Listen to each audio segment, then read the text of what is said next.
اهلا وسهلا، كي دايرين؟ لاباس عليكم؟ كي بقيتو مزيان؟ نتمنى تكونوا بخير وفي تمام الصحه والعافيه. والفيديو ديال اليوم يلقاكم في احسن الاحوال.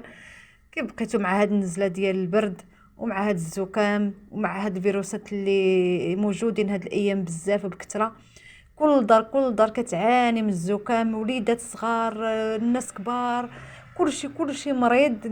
اللي كتسول عليه كيقول لك راني مريض بالترويحه وبالدقديق. وهاد النزله ديال البرد راه جات قاصحه بزاف. اليوم البنات جبت لكم واحد السيرو ولا واحد المحلول اللي هو زوين ورائع، اللي غادي يهنيكم من هاد النزله، غادي يحارب لكم الفيروسات، غادي يقوي لكم المناعه. واحد العصير ولا واحد الانتيبيوتيك، عفوا واحد السيرو ولا واحد الانتيبيوتيك اللي زوين بزاف، غادي ترحموني عليه. هذا هو الاخر اللي غديروا باش تمشي النزله.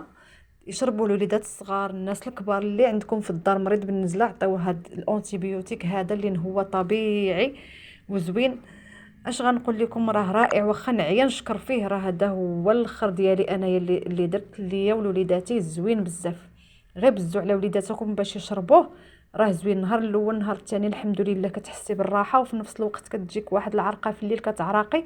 والنزله د البرد راه الوقيت اللي فاش كتعراقي في الليل راه كتخفافي وغاد كتصبحي زوينه وكتصبحي لاباس. ما تمشوا فين، تفرجوا في الفيديو وكملوا الوصفه، شوفوها وطبقوها وجربوها وردوا عليا الخبار في لي كومونتير. دابا ندوزو بسم الله على بركه الله. الوصفه ديالنا كتكون من شي حويجات اللي هما موجودين في الكوزينه ديالنا، ديما كنستعملوهم في الطياب ديالنا، ديما موجودين.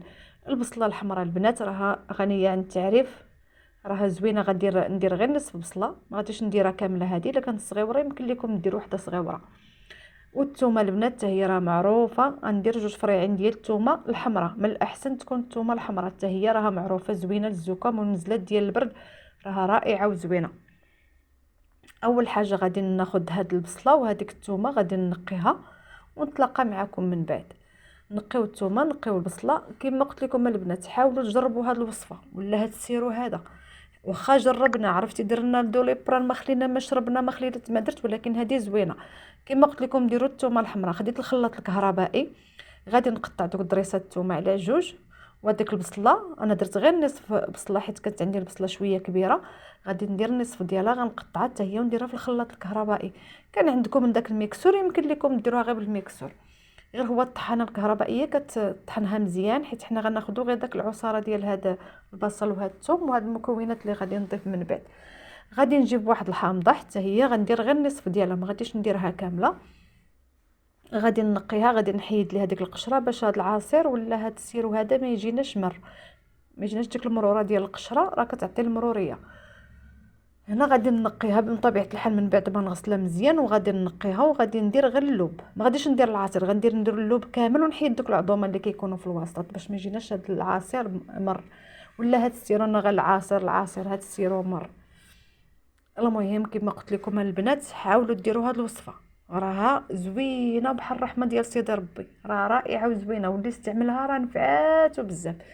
راه بزاف الناس اللي طايحين بهاد النزله وليداتهم ما كيمشيوش للمدرسه، مهلوكين، الكحه ما كتشد، هادي راه زوينه للكحه للنزله لكلشي. كتعراقي شتي في الليل شنو هي انك كتفيقي كتلقى راسك عرقانه. المهم من هنا درت البصله، درت الحامض، درت الثومه، عندي ثلاثه المكونات، وغندير في جوج مكونات واحد اخرين حتى هما غادي ينفعوا يعزوا لينا هاد الوصفه هادي. قلت لكم راكم ملي كتشربوها كتعراقوا، غتبغيو تنعسوا عاد تشربوها كتعراقوا كتحسوا بالراحه، وما كتبقاش فيكم ديك الترعيده وديك التبوريشه ديال البرد. مع المغرب كتبقاو تحسوا بالتبوريشه والبرد. المهم راكم عارفين الاعراض ديال النزله. غادي نضيف هنايا لهاد الثلاثه المكونات جوج معالق كبار ديال زيت الزيتون. زيت الزيتون راها كتسخن الصدر، كتحيد ديك الكحه ما كتبقاش، كتحل دوك القصيبات الهوائيه ديال الرئه. والثومه كذلك حتى هي عندها نفس الدور، والبصل حتى هو عنده نفس الدور. راها سيرو زوين ورائع طبيعي، عطيه لوليداتك، شربيه نتيا اللي معاك في الدار مريض. غادي نضيفو واحد المعلقه كبيره ديال العسل الحر، عسيله حره حتى هي راه زوينه حتى هي. حاولوا البنات تكون دائما عندكم في الدار، راه حتى هي رائعه وزوينه النزلات ديال البرد. صافي هادو هما المكونات. بغيتو تضيفوا حتى شويه ديال الزعتر ضيفوه، ما بغيتوش تضيفوه غير هادشي راه كافي. حتى الزعتر راه زوين، داك الزعتر البري حتى هو زوين. المهم غادي ناخذ هنايا الخلاط الكهربائي وغادي نطحنهم كاملين، نطحنهم حتى يتخلطوا ليا مزيان. ديروا البنات هاد الوصفه، راها عرفتي كنعاود لكم بواحد الشق وكنقدمها لكم بواحد الحماس، حيت هي زوينه. ما بغيتش يطحن لكم هاد الخليط، زيدوا ليه واحد شويه ديال الماء، غير 2 معالق ديال الماء، باش بغى يدور لكم الطحانه الكهربائيه تبغي تطحن لكم ما تخسرش لكم، حيت المواد كلهم تقريبا ناشفين. ولكن هما ملي طحنوا غيعطيو العصير ديالهم. البصله غتعطي العصير، الحامض كذلك غادي يعطي العصير ديالو، وتخلط المكونات. المهم اونتيبيوتيك طبيعي، حتى الوليدات الصغار البنات من عامين الفوق يمكن لكم تعطيهم هذه الوصفه هذه، راه زوينه بزاف. كنهضر عن تجربه. هنا غادي نبقى نطحن مزيان ونبقى نضرب مزيان الخلاط هكا تيطحن ليا جميع المكونات، تيولي عندي واحد العصير اللي هو متجانس، ولا واحد الخليط اللي هو متجانس. هنا من بعد ما طحنتوه نتوما شفتوا تطحن ليا مزيان، غادي نجيب واحد الزلافه ولا واحد الكويس واحد الصفايه، وغادي ندوز غادي نصفي هاد المكونات هادو. انا حاجتي في ديك العصاره اللي غادي تنزل منها، باش حتى الوليدات الصغار يمكن لهم يشربوه، ماشي بحال هكا كيبقى ليهم فمهم ديك الحبيبات راه ما يبغيوش يشربوه. هنا غادي ندوز غادي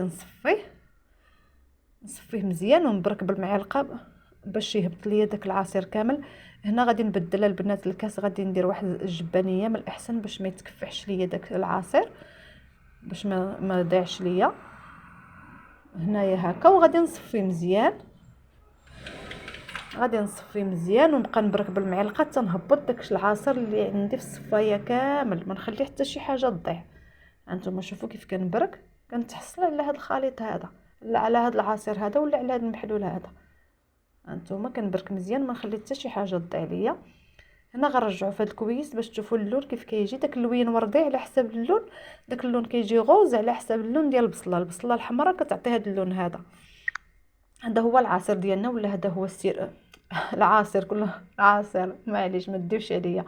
هذا هو السيرو ولا المحلول ديالنا. هذا غتخليوه في قريعه، ديروه وتخبيوه حتى 3 ايام ما كيوقع ليه حتى شي حاجه. ولكن ملي تبغيو تشربوه ديروه في الثلاجه، ملي تبغيو تشربوه دفيوه. ملي اللي تتبغيو تنعسوا تتعشاو تتبغيو تنعسوا تدخلوا في الفراش، ما غادي تشربوا لا ما عليه لا حتى شي حاجه. غادي ديروا جوج عواشق حتى 3 العواشق بحال السيرو كتستعملوه. السيرو اللي كتستعملوه هكاك حتى هذا راه المذاق ديالو زوين، واخا كتجيك شويه الريحه ديال البصله والثومه، ولكن العسل كيعطيه واحد الحلاوه زوينه. ديك العسيله درنا كتعطيه واحد الحلاوه. حتى وليداتكم بعطاوهم ليهم بززوا عليهم يشربوه، راه كيما كيشربوا السيرو شربوا هذا. 3 المعالق في الليل ملي تبغيو تنعسوا، ونعسوا تغطاو في الفرش ونعسوا، كتحسوا عراقيتو، والصباح كتحسوا بالجسم ديالكم خفاف وحتى ديال الكحه كتنقص. جربوها البنات 3 ايام وردوا عليا الخبار. وصفه اللي هي رائعه وزوينه. الا عجبتكم الوصفه ما تبخلوش عليا بلي لايك وبالدعم والبارطاج والاشتراك وتفعيل الجرس. وبسلام عليكم والى فيديو لاحق ان شاء الله.